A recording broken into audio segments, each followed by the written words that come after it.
இயற்கை ரொம்ப அழகானது. ஆனா, அதுக்கு இன்னொரு முகமும் இருக்கு. அது ரொம்ப கொடூரமா இருக்கும். நாகரிகம் வளர்ந்த இந்த காலத்துல நமக்கு சர்வைவல் பத்தி என்ன தெரியும்? பசிச்சா ஸ்விக்கி, தாக எடுத்தா பாட்டில் வாட்டர், வழி தெரியலையா உடனே கூகுள் மேப்.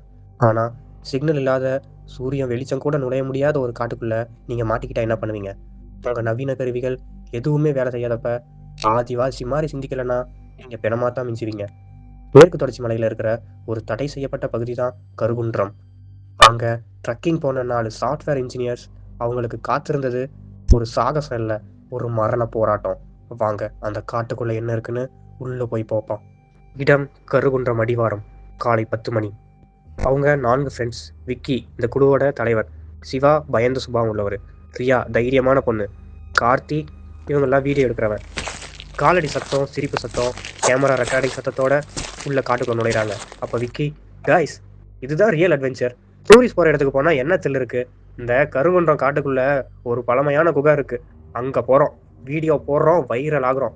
அதற்கு சிவா, மச்சான் தடை செய்யப்பட்ட பகுதி, வனவிலங்குகள் ஜாக்கிரதைன்னு போட்டிருக்கு, வேணாண்டா, ரொம்ப பயம்டா எனக்கு.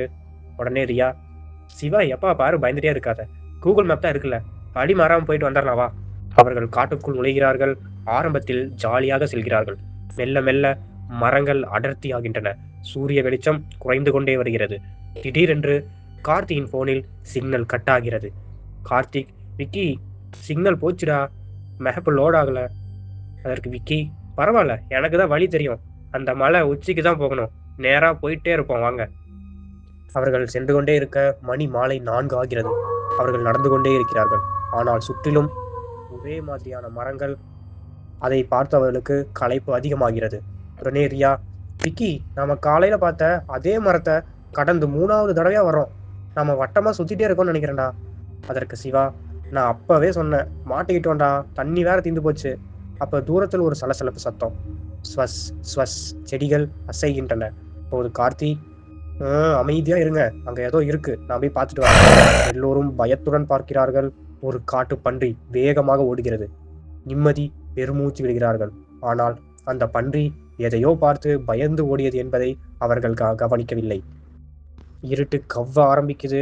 அவங்க கிட்ட டார்ச் லைட்டு கூட இல்லை, ஃபோன் வெளிச்சம் மட்டும்தான். திடீரென்று கார்த்தி, ஏய் அங்க பாருங்க, ஒரு குடில் இருக்கு என்று கூற எல்லோரும் அந்த குடிலை நோக்கி செல்கின்றனர். ஒரு பாலடைந்த மரக்குடில். உள்ளே யாருமே இல்லை. ஆனால் தரையில் ஒரு பழைய டைரி கிடைக்கிறது. ரியா டைரியை படிக்கிறாள். இதுல 1998ன்னு போட்டிருக்கு. யாரோ ஃபாரஸ்ட் ஆபீசர்னு எழுதுனது.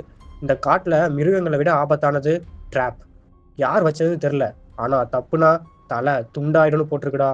ரியா படித்து முடிப்பதற்குள் வெளியே சிறுநீர் கழிக்க சென்ற சிவா அலறுகிறான். மூவரும் ஓடி செல்கிறார்கள். அங்கே சிவாவின் கால் ஒரு இரும்பு பொறியில் சிக்கி இருக்கிறது. ரத்தம் கொட்டுகிறது. எலும்பு முறிந்த சத்தம். அப்போது விக்கி, செட், இது மிருகம் பிடிக்கிற பொறி, யாரோ வேட்டைக்காரங்க வச்சிருக்காங்க போல. சிவா பொறுத்துக்கோடா, நான் எடுக்க ட்ரை பண்றேன். அவர்கள் பொறியை நெம்பி எடுக்க முயற்சிக்கிறார்கள். அப்போது இருட்டிலிருந்து ஒரு விசில் சத்தம் கேட்கிறது. மனிதன் அடிக்கும் அந்த விசில். இதை கேட்டதும் நண்பர்கள் தனக்கு உதவி கிடைத்து விட்டது என்று எண்ணுகிறார்கள். ஆனால் அந்த விசில் சத்தம் உதவிக்கு வந்த சத்தம் அல்ல.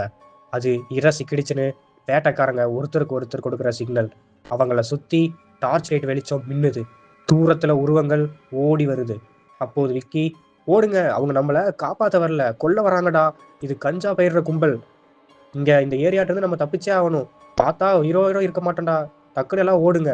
ஆனால் சிவா நடக்க முடியாமல் தவிக்கிறான். அப்போது சிவா, என்னை விட்டுட்டு போங்கடா, என்னால ஓட முடியாது. ரியா, முடியாது, எல்லாரும் ஒன்னாதான் போவோம். விக்கி, கார்த்திக் அவனை தூக்குங்க. அவர்கள் சிவாவை தூக்கி கொண்டு ஓடுகிறார்கள். பின்னால் வேட்டைக்காரர்கள் துரத்துகிறார்கள். கற்கள், அம்புகள் அவர்கள் மேல் வீசப்படுகின்றன. த்ரில்லிங்கான சேசிங் சீன். முட்புதர்கள் கிழிக்கின்றன. ஒரு 40 நிமிஷம் தொடர்ந்து ஓடி அவர்கள் ஒரு பாறை விளிம்பிற்கு வருகிறார்கள். கீழே ஆழமான அருவி. பின்னால் வேட்டைக்காரர்கள் நெருங்கிவிட்டார்கள். கையில் அருவாள் தீப்பந்தம் வைத்திருக்கிறார்கள். அப்போது கார்த்திக், விக்கி வழி இல்லடா, மாட்டிக்கிட்டோம். விக்கி மூச்சு வாங்கி கொண்டே, இல்ல ஒரே ஒரு வழிதான் இருக்கு, எல்லாரும் குதிக்கணும். அப்போது சிவா, கீழே விழுந்தா செத்துருவோமேடா. விக்கி, இங்க நின்னா வெட்டுப்பட்டே சாவோம், அங்க விழுந்தா பொழைக்க ஒரு சான்ஸாவது இருக்கும். ரெடியா? அதற்கு ஐயா, வழி இல்லை, எல்லாரும் ஜம்ப். 4 பேரும் அந்த அருவியில் குதிக்கிறார்கள். தண்ணீர் அவர்களை அடித்து வேகமாக செல்கிறது. மறுநாள் காலை ஆற்றங்கரை ஓரம் விக்கி கண் விழிக்கிறான். கீழ் ரியா இருக்கிறான். கார்த்தியும் இருக்கிறான். ஆனால் சிவா இல்லை. உடனே விக்கி, சிவா சிவா எங்க? அவனை தேடுங்க. அவர்கள் தேடுகிறார்கள். ஆற்றின் கரையோரம் சிவாவின் ஷூ மட்டும் ஒதுக்கி இருக்கிறது. ரத்தம் கலந்த தண்ணீர் ஓடுகிறது. ரியா அழுது கொண்டே, அவன் பொழைக்கல விக்கி, அவன் போயிட்டான்னு நினைக்கிறேன். அப்போது தூரத்தில் ஒரு மெயின் ரோடு தெரிகிறது. ஒரு லாரி செல்லும் சத்தம் கேட்கிறது. அவர்கள் தப்பித்து விட்டார்கள். ஆனால் ஒரு உயிரை கொடுத்து விட்டார்கள். 3 பேர் தப்பிச்சு ரோட்டுக்கு வந்தாங்க. போலீஸ் உதவியோட வீட்டுக்கும் சேர்த்துட்டாங்க. அந்த காட்டுக்குள்ள போலீஸ் ரைடு போச்சு. அந்த சட்டவிரோத கும்பலை அவங்க பிடிச்சாங்க. ஆனா சிவாவின் உடல் கிடைக்கவே இல்லை. அந்த காடு தனக்கான பழிய வாங்கிக்கிச்சு. சர்வைவல் அப்படிங்கிறது வலிமையானவன் ஜெயிக்கிற விளையாட்டு இல்லை.